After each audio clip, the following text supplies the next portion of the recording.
Make them welcome, please.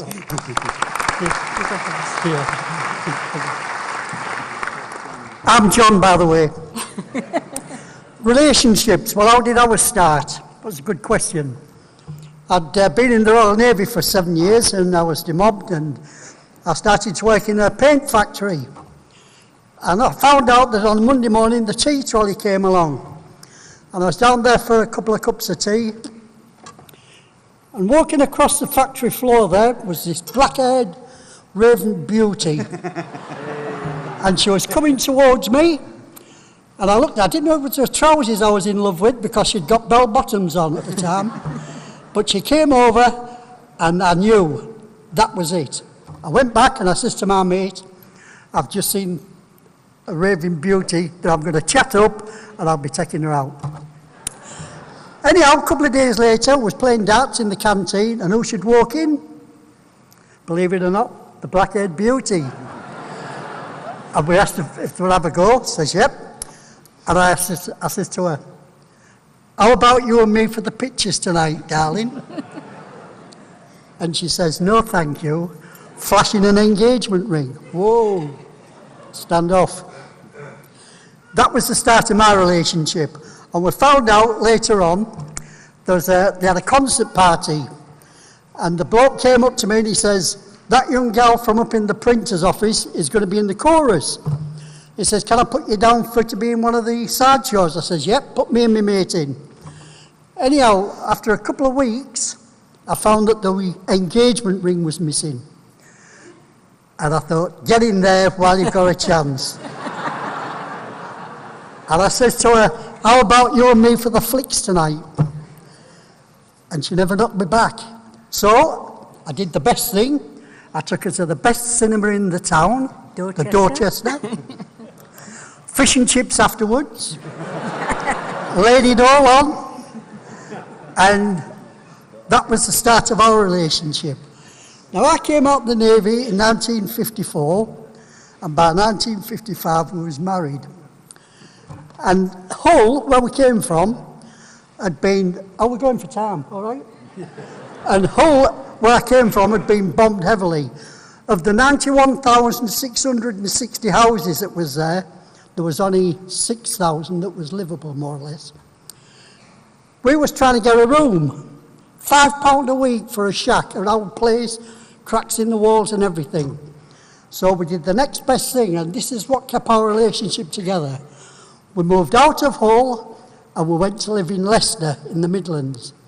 We knew nobody. There was just me and my little darling.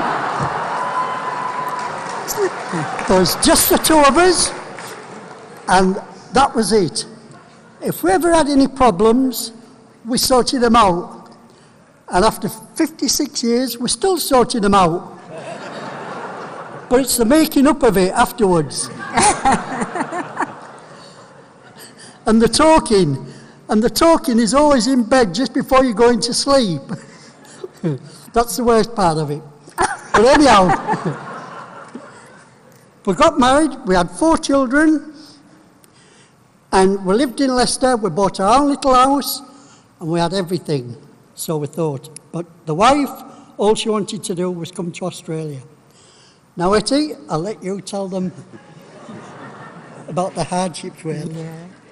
Yeah, we actually came to Australia in 1970, which is 41 years ago, which is now longer than we spent in England. And our children, we sort of treated them right, and they was always good kids. They didn't get into any mischief with the law or anything. And I made them so independent that one lives in Queensland, one lives in New South Wales, another one lives in Angle Vale, and we've got one local. But they're all still with their same husbands and wives from way back then.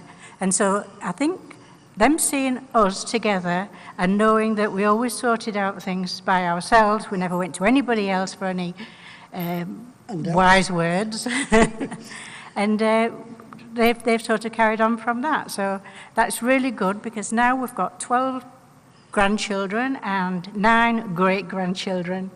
And yeah, the beautiful families we've got. And you sometimes think, well, what can I do to improve things? Well, find the Lord.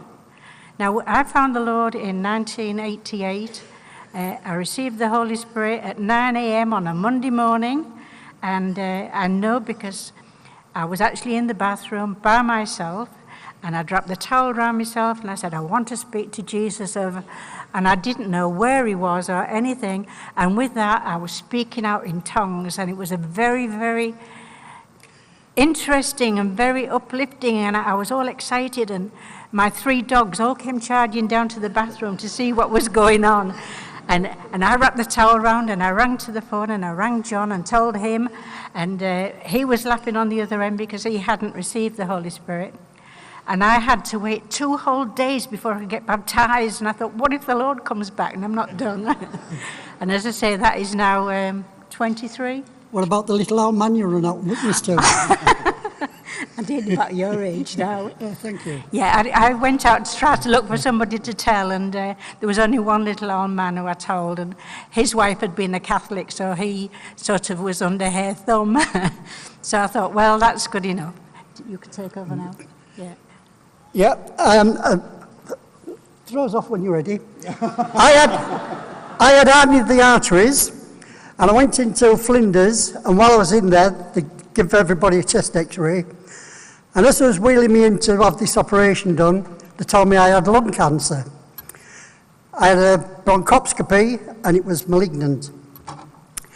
They took my lung out, and I had about 17 or 18 people came to visit me. And of those, most of them told me how they'd all prayed for me and everything. Well, me and the wife, we'd never spoken about God, Jesus, or anything. But when I came out of hospital, I went looking for the Lord, and it took me 2 years. I was walking down Beach Road, and this little chap came up, and he says, do you believe that Jesus is alive? And I says, you tell me. And he gave me a good old ear bashing. I went straight home, told the wife, and I went looking. Now, we went to Moana, and it was there where I was baptized. I'd been on Serapac tablets for 2 years, and I had a healing straight away. The wife says to me a week later, how many tablets have you had to get you to sleep? And I says, I haven't had any, have I? She says, no, that was my first healing I had. But I've had healing from gout. I was also told to get my house put in order because I had cancer in the throat. And through prayer, one Sunday down at Carricalinga, one of the brothers laid hands on me, and I praised the Lord. But 4 hours later, the lump had gone, everything had gone. I went into Flinders and to see these specialists. They gave me a bronchoscopy. When it came out, he says, I've got good news and bad news. I said, what's the good news? He says, the good news, he says the bad news rather. He says, the bad news is the operation you had on your neck, he says, the nerve ends will never end. But he says, I said, so what's the good news? He says, you've got another 40 years, enjoy them. So, and on that note, I'll take the wife home.